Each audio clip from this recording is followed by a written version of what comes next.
Hola de nuevo. Empezamos nuevos temas y antes de arrancar de lleno con todas las cuestiones de microbiología, que de hongos, bacterias, etcétera, siempre es bueno empezar con hablando un poquito de cómo clasificamos la enorme diversidad de seres vivos que habitan en nuestro planeta, ¿no? Para entender un poquito mejor las diferencias y los nombres y varias cuestiones bastante interesantes. Entonces, empecemos a hablar un poquito sobre la diversidad y la clasificación que le hemos dado a los seres vivos. Antes que nada, la clasificación es básicamente una ciencia en la que la conocemos como taxonomía, ¿no? Esta trata de los principios y métodos y fines de la clasificación, ordenación, jerarquización y sistemática de todos los seres vivos. Entonces, es la ciencia que nos va a ayudar para darle nombre a los seres vivos. Hablando un poquito de su historia, hay que pensar que desde el principio de los tiempos siempre les hemos puesto nombre a las cosas, ¿no? Entonces, las diferentes culturas les han puesto nombres. Sin embargo, pues como todo, la sistematización, pues hace que las cosas sean más fáciles, porque en cada idioma perro se va a pronunciar de una manera diferente, ¿no? Entonces, eh, esta cuestión de empezar a sistematizar y a organizar las cosas empieza con Aristóteles, que empieza a dividir los animales en géneros, ¿no? Los dividía que si mamíferos, ovíparos, aquellos que tenían sangre, aquellos que no tenían sangre, entre clasificaciones muy, muy generales, pero que empezaron con él. Ya mucho, mucho tiempo después, Linneo, básicamente es el padre que funda las bases de la nomenclatura científica. Él es incluso el que genera la nomenclatura binomial, que es incluso la que nosotros utilizamos ahorita, que se basa en género y especie. El género caracteriza así como un conjunto de características generales y la especie ya precisamente especifica en un organismo vivo muy, muy, muy específico con características muy propias de eso, ¿no? Entonces, esto aplica para todos, ¿no? Desde bacterias, protozoarios, hongos, animales, plantas, ¿no? Y un dato importante en cuanto a los nombres científicos cuando estamos hablando de especies es que van en itálicas, o sea que van como en cursivas, si le queremos llamar de otro nombre, y que el género, me voy a acercar un poquito, el género siempre va en mayúsculas, la primera letra, y la especie, que sería el segundo nombre, va también en itálicas, pero la primera letra va en minúsculas. Eh, entonces es como de las características que en cuanto a cómo se escriben los nombres científicos de los seres vivos. Bien. Pero obviamente con Linneo y con no es suficiente y conforme van avanzando la ciencia y conforme vamos entendiendo más las diferentes características evolutivas y genéticas de los seres vivos, van generando diferentes clasificaciones más pequeñas, ¿no? Porque simplemente, por ejemplo, en los tiempos de Linneo, clasificamos a los organismos por sus características generales. Entonces, ya cuando empiezan a entenderse cuestiones moleculares o cuestiones morfológicas más profundas, pues se ve la necesidad de generar más reinos. En este caso, básicamente, estas tres personas son la base de cómo clasificamos los organismos vivos en la actualidad, que va a ser Whittaker, que él describe o divide a los seres vivos en 5 reinos diferentes. Eh, Lynn Margulis, que ella retoma la cuestión morfológica y molecular para reclasificar ciertos organismos en diferentes reinos en los que no pertenecían por ciertas características. Y Carl Wolf, él a todos los seres vivos dentro de esos 5 reinos los mete en 3 dominios generales, que por sus características son así como la base del árbol evolutivo de la vida.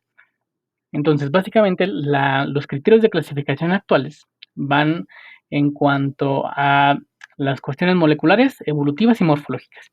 O sea, sobre todo se van a basar en dos ciencias específicas, perdón, que es la filogenia y la ontogenia. La filogenia estudia las relaciones entre los diferentes grupos de organismos y su desarrollo evolutivo, y la ontogenia estudia la formación y el desarrollo individual de los organismos, sobre todo en especial en términos embrionarios.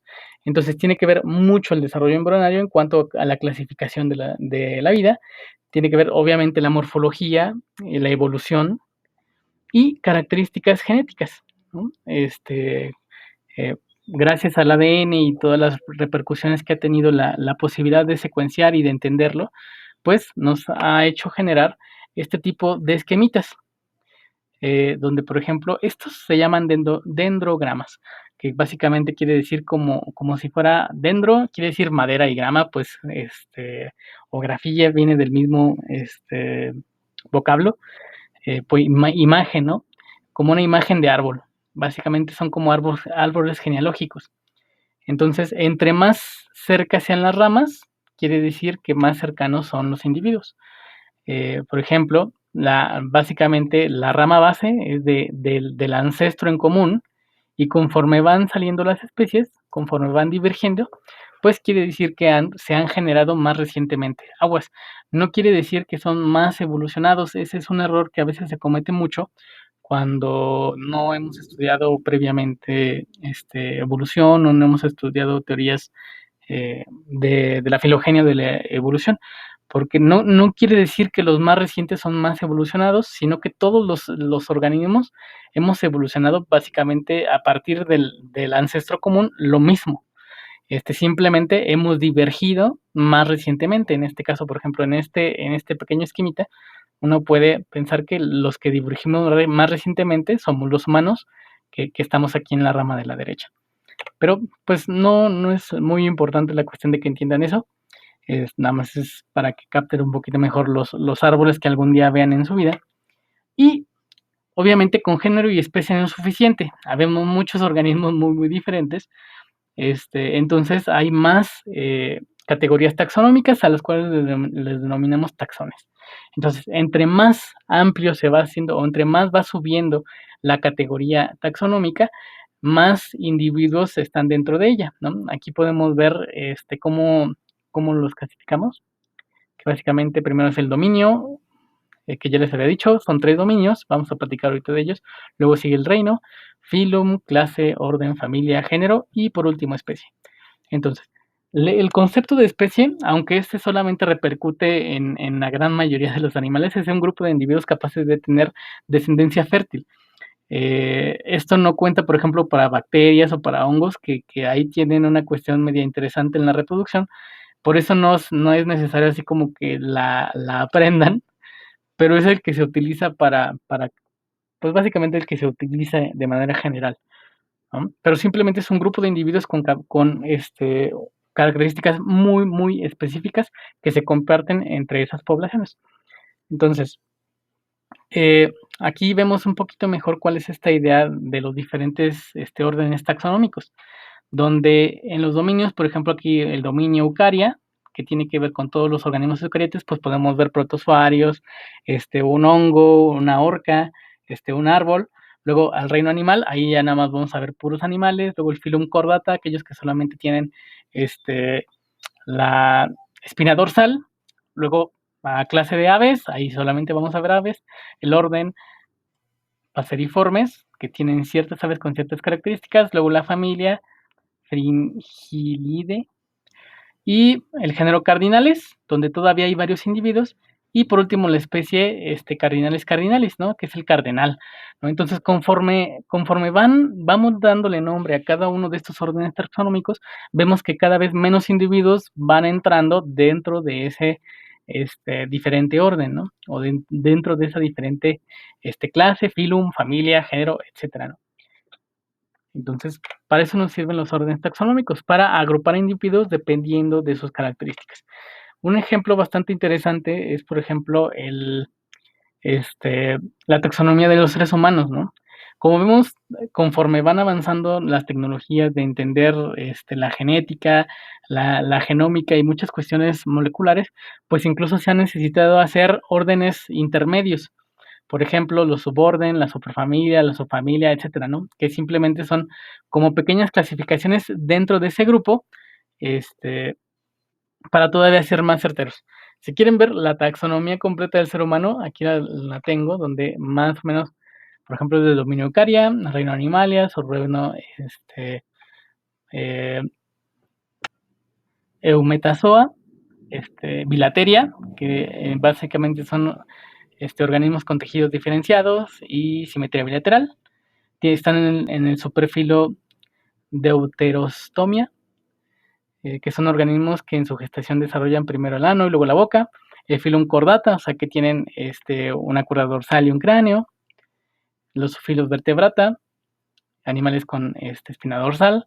Interfilo natostomata, con mandíbula articulada. Superclase tetrápoda, 4 extremidades. Clase mamalia, poseen glándulas mamarias para que producen leche. Subclase teria, gestación dentro del útero materno. Interclase placentalia,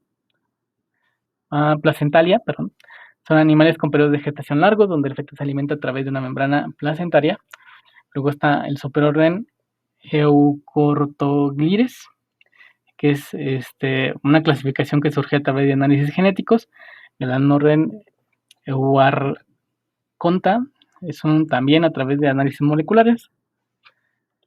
Y estamos luego dentro del orden de los primates, ¿no? Que aquí vienen muchos primos que nosotros ya conocemos con ciertas características. Como les digo, conforme vamos cada vez adentrándonos más específico en la taxonomía, vamos viendo que cada uno de estos diferentes órdenes taxonómicos, estas categorías taxonómicas, pues precisamente están generados para organizar a los individuos que tienen esas características.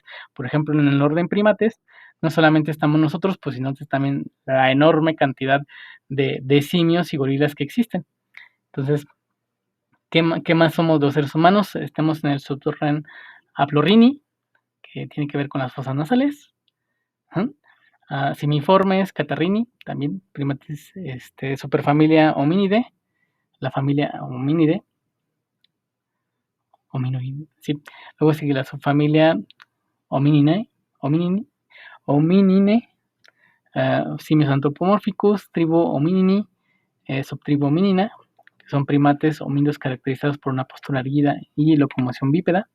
Y por último llegamos al género Homo, que básicamente ahorita en nuestra actualidad no existe ninguna otra especie, ningún otro animal que sea dentro de nuestro mismo género. Somos los únicos Homo y pues nuestra especie es Homo sapiens, ¿no?